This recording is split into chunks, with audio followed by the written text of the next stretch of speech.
आमरीयत के कान खजूरे। पहले जनरल ज़ियाउल हक की आमरीयत की गोद में बैठे रहे और उसके बाद जनरल परवेज़ मुशर्रफ के कदमों में बैठे रहे। ये है एमक्यू वाले। इन्होंने आगे बढ़ने के लिए इंसानियत को तबाह करके बर्बाद करके रख दिया। जिस तरह से बोरियों में बंद लाशें मिला करती थी। यास्मीन राशिद की तरफ से कहा गया है कि मेरा दिल यहाँ पे हॉस्पिटल में नहीं लगता, मैं वहाँ पे जेल में मानूस हो गई हूँ, मुझे जेल में मुंतकिल किया जाए।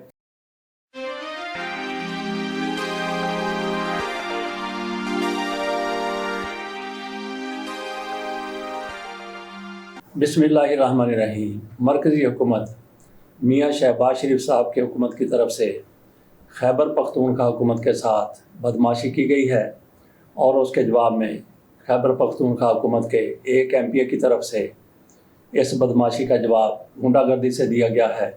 ये सबको पता है कि बिजली का काफ़ी ज़्यादा हिस्सा खैबर पख्तूनख्वा से प्रोड्यूस होता है और वहाँ से पूरे मुल्क में ये बिजली सप्लाई की जाती है।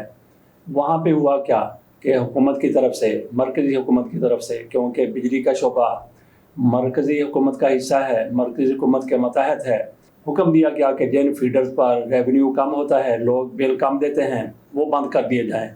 तो 9 फीडर बंद कर दिए गए। ऐसे फीडर यहाँ पे ये कहा जाता है वापडा की तरफ से, बिजली के महकमे की तरफ से, वहाँ पे रिकवरी 20% है, जबकि बाकी 80% लोगों ने कुंडे लगाए हुए हैं या वो बिल नहीं देते। लेकिन मरकज़ क्या करता है, बिजली का शोबा क्या करता है कि बिल जितना रिकवर नहीं होता, वो भी जितनी बिजली इस्तेमाल होती है वो भी खैबर पख्तूनख्वा हुकूमत के हिस्से में डाल देता है, उसके खाते में डाल देता है। मरकज़ को अपने पैसे पूरे मिल जाते हैं। अली अमीन गंडापुर की तरफ से यह कहा गया था कि हमारे जो पैसे बनते हैं मरकज़ हमें दे दे और जो हमने उनको देने हैं हम भी देने के लिए तैयार हैं। बिजली का जो शार्टफॉल है, बिजली के जो पैसे हमने देने हैं, जिस तरह से उन्होंने पैसे बनाए हुए हैं कि इतने पैसे खैबर पख्तूनख्वा की तरफ बिजली की बिलों के मद में हैं जो अदा नहीं किए जाते। अली अमीन गंडापुर कहते हैं कि हमारे जो इन्होंने मरकज़ ने पैसे देने हैं उनमें से बिलों के पैसे काट लिए जाएं, बाकी हमें दे दिए जाएं। गोया मरकज़ को वो पैसे मिल गए जिसका उनकी तरफ से मुतालबा किया जा रहा था, लेकिन इसके बावजूद भी फीडर बंद कर दिए गए कि यहाँ पे रिकवरी सिर्फ 20% है। तो इस पर लोगों ने एहतजाज किया, लोगों ने मुजाहरे किए। मुजाहरे शायद उन लोगों की तरफ से किए गए जो अपना बिल बाकायदगी से और ईमानदारी से अदा कर देते हैं, लेकिन जो बिल अपना अदा नहीं करते वो भी हो सकता है कि मुजाहिरीन में शामिल हो गए हों। MPA फजल इलाही वो इन लोगों की क़यादत करते हुए, मुजाहिरीन की क़यादत करते हुए ग्रिड स्टेशन में दाखिल हो गए तो बिजली पूरी थी। वहाँ पे 9 फीडर चला दिए गए। 9 फीडर चलाने से लोगों के घरों में बिजली जाने लगी और इसके साथ ही लोग डिस्पर्स हो गए। लेकिन हुआ ये कि वापडा के हुकाम, बिजली के हुकाम वो भी वहाँ पर पहुँच गए। उन्होंने फजल इलाही के साथ मुज़ाकरात किए और उन्होंने कहा कि आपने बिजली ओपन कर दी, ठीक कर दिया, लेकिन बिलों का मामला है, बिलों का मसला है, लोग अदायगी नहीं करते। उन्होंने कहा कि मैं आपके साथ हूँ, हमारी हुकूमत है, तो जिन लोगों के मीटर नहीं लगे हुए वो मीटर लगवाए जाएंगे और जो लोग बिजली का बिल अदा नहीं कर रहे वो बिजली के बिल अदा किए जाएंगे, वो बिल अदा किया करेंगे। इस तरह से हुकूमत की तरफ से, मरकज़ी हुकूमत ने जिस तरह से 9 फीडर बंद किए थे, तो नाजरीन आप अंदाज़ा करें क्या ये मबनी पर इंसाफ फैसला था कि बिजली मौजूद है लेकिन ये कहा गया कि 20% लोग सिर्फ अदायगी करते हैं। तो उन 20% का क्या कसूर है? आप पकड़े 80% को जो अदायगी नहीं करते, लेकिन उनके साथ 20% को भी रगड़ दिया गया। बिजली मौजूद थी लेकिन फीडर बंद किए हुए थे। फजल इलाही की क़यादत में लोगों ने फीडर खोल लिया और इस पर किसी किस्म की कोई कार्रवाई नहीं की गई। उनकी तरफ से गुंडागर्दी का मुजाहरा किया गया, लेकिन गुंडागर्दी का मुजाहरा इस वजह से किया गया कि मरकज़ी हुकूमत की तरफ से बदमाशी की गई थी।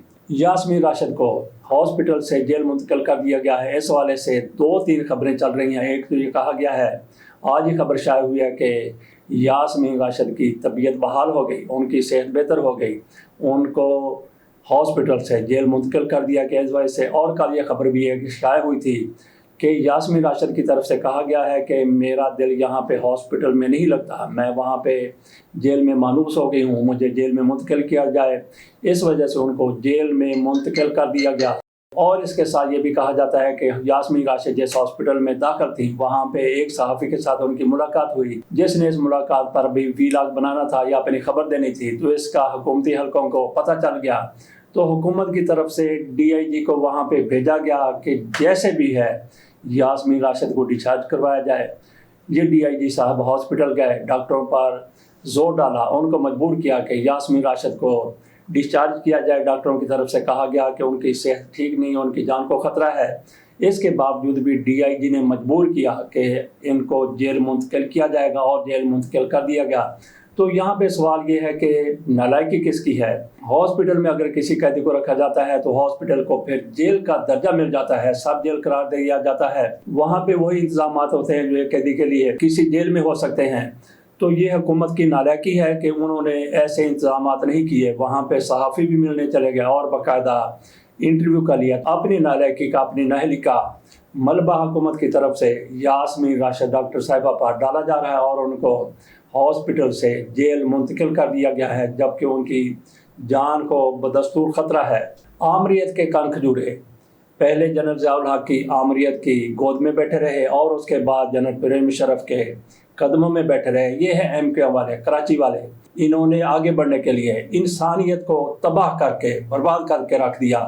جس طرح سے بوریوں میں بند لاشیں ملا کرتی تھی، یہ سارا کچھ ان کی طرف سے کیا جاتا تھا۔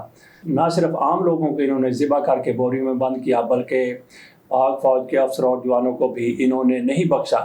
اس کے باوجود بھی آمریت ان کی سرپرستی کرتی رہی، جنرل ضیاء الحق کرتے رہے، اور اس کے بعد پھر پرویز مشرف کی آمریت کے دوران بھی ایسا کچھ ہوتا رہا۔ اور یہی وہ لوگ ہیں، یہی وہ کن کھجورے ہیں جن کی طرف سے 12 مئی کو جب جسٹس افتخار محمد چودھری اسلام آباد سے کراچی گئے تو انہوں نے پورے کراچی کو قتل گاہ بنا دیا۔ الطاف حسین کے حکم پر، اور پہلے بھی جو کچھ ہوتا تھا الطاف حسین کے حکم پر ہی ہوتا تھا۔ آج خالد مقبول صدیقی کہہ رہے ہیں، ان کا ذرا بیان ملاحظہ کیجیے۔ وہ کہہ رہے ہیں پیپلز پارٹی نے تقسیم پاکستان کے فیصلے پر مہر لگائی، متحدہ اپنے حصے سے زیادہ قربانی دے چکی، اب کسی اور کی باری ہے۔ تم نے 15 سالوں میں جس طرح نفرتیں بانٹی، اب ہمارے پاس بھی کوئی گلاب نہیں، استحکام پاکستان کی ذمہ داری اٹھاتے رہیں گے۔ آج سے 34 سال پہلے پکا قلعہ کا دشمن کی طرح محاصرہ کیا گیا، ہم نے اس سے 2 سال قبل 30 ستمبر کو بھی سینکڑوں لاشیں اٹھائے۔ یہ خالد مقبول صدیقی کی طرف سے کہا جا رہا ہے کہ ہم نے لاشیں اٹھائے۔ پیپلز پارٹی کے ساتھ ان کی جو بھی دشمنی ہو سکتی ہے اپنی جگہ پر ہے، لیکن پیپلز پارٹی کے قدموں میں بھی یہ جا کر بیٹھتے رہے ہیں۔ کس طرح سے پہلی پیپلز پارٹی کی حکومت بنی 1988 میں، یہ اس کا حصہ تھے، اور پھر بے نظیر بھٹو کی پشت میں لوگوں کی طرف سے چھرا گھونپا گیا۔ نواز شریف کے ہتھے چڑھ کے ان لوگوں نے بے نظیر بھٹو کے خلاف عدم اعتماد کی تحریک میں حصہ لیا، اور یہ اس سے پہلے پیپلز پارٹی کے ساتھ حکومت میں شامل تھے۔ انہوں نے لاشیں اٹھائے تو کتنے لاشیں ان کی طرف سے گرائے گئے اور انسانوں کو کاٹا گیا، اس کا بھی ان لوگوں سے حساب لیا جانا چاہیے۔ پیپلز پارٹی کے لیڈر خورشید شاہ صاحب کی طرف سے بھی ایک بیان دیا گیا ہے۔ وہ فرماتے ہیں حکومت نے چیف جسٹس کو توسیع دی تو پیپلز پارٹی مخالفت کرے گی، شہباز شریف پر اعتماد نہیں تو مریم نواز کو بنا دے، نواز شریف کو پارٹی صدر نہیں بننا چاہیے۔ انہوں نے ایک دو باتیں کی ہیں۔ ایک تو یہ کہتے ہیں کہ اگر شہباز شریف پر اعتماد نہیں ہے تو پھر مریم نواز شریف صاحبہ کو مسلم لیگ نون کا صدر بنا دے، میاں نواز شریف کو صدر نہ بنایا جائے۔ یہ نہ جانے کیوں کہہ رہے ہیں کہ میاں نواز شریف سے ان کو کیا دھڑکو ہے کہ میاں نواز شریف صاحب صدر مسلم لیگ نون بن کے کیا کر لیں گے۔ تو ان کی طرف سے یہ کہنا کہ قاضی فائصہ کو اگر ایکسٹینشن دی گئی، ان کی مدت ملازمت میں توسیع کی گئی تو اس کو قبول نہیں کیا جائے گا، اس کی مخالفت کی جائے گی۔ تو قاضی فائصہ کو یہ حکومت ایکسٹینشن نہیں دے رہی بلکہ ایج میں اضافہ کر رہی ہے۔ ایج میں اضافہ کیا جائے گا تو کوئی بھی چیف جسٹس ہے یا کوئی بھی سپریم کورٹ کا جج ہے، اس کی اپنے آپ سروس 3 سال مزید بڑھ جائے گی۔ تو اس سے قاضی فائصہ صاحب سے کیا توقع رکھتی ہے پیپلز پارٹی کہ اگر حکومت یہ فیصلہ کرتی ہے کہ جج کی ریٹائرمنٹ کی عمر میں 3 سال کا اضافہ کر دیا جاتا ہے، تو پیپلز پارٹی کیا سوچتی ہے کہ قاضی فائصہ صاحب اپنے عہدے سے استعفیٰ دے دیں گے؟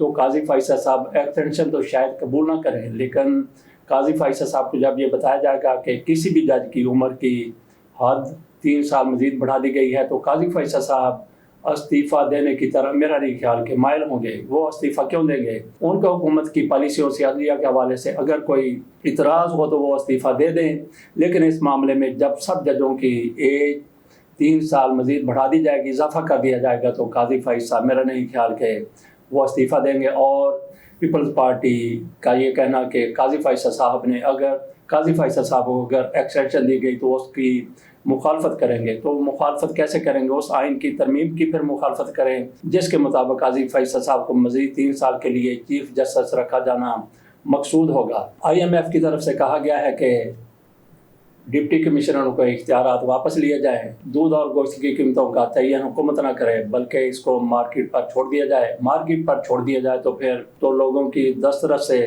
गोश्त और दूध मज़ीद दूर हो जाएगा, क्योंकि मार्केट वाले जो करते हैं वो पूरी दुनिया को पता है। तो बाकी आप अंदाज़ा करें कि IMF किस तरह से पाकिस्तान में घुस चुका है कि अब उसकी तरफ से ये भी कहा जाने लगा है कि गोश्त की कीमत का तयन कौन करेगा, डिप्टी कमिश्नर के क्या इख्तियारात हैं, वो वापस लिए जाएं या मज़ीद दिए जाएं। तो कार्बीटर के बारे में भी अब IMF कहा करेगा कि कार्बीटर मोटरसाइकिल का कहाँ से ठीक करवाना है, कचरा कहाँ से दुरुस्त करवाना, और किसी के साइकिल के कुत्ते फेल हो गए हैं तो वो कहाँ से कुत्ते उन्होंने दोबारा से चार्ज करवाने हैं, दोबारा से डलवाने हैं, दोबारा से ठीक करवाने हैं। इसी तरह से IMF हमें बताया करेगा कि सिगरेट कौन सा पीना है, कितने घूंट लेना है, धुआं कैसे छोड़ना है। तो बाकी भी बहुत से मामला IMF अपने हाथ में लेना चाहता है कि किस पेट्रोल पंप से आप जाके पेट्रोल भरवाएं और किस दुकान से जाके सब्ज़ी खरीदें। इस हद तक IMF की मुदाखलत पाकिस्तान में हो चुकी है, और फिर ये कहते हैं कि हमने एशियन टाइगर बनना है। एशियन टाइगर इन्होंने बनना है IMF के कंधों पर चढ़ के। इसके साथ इजाज़त दीजिए, अल्लाह हाफ़िज़।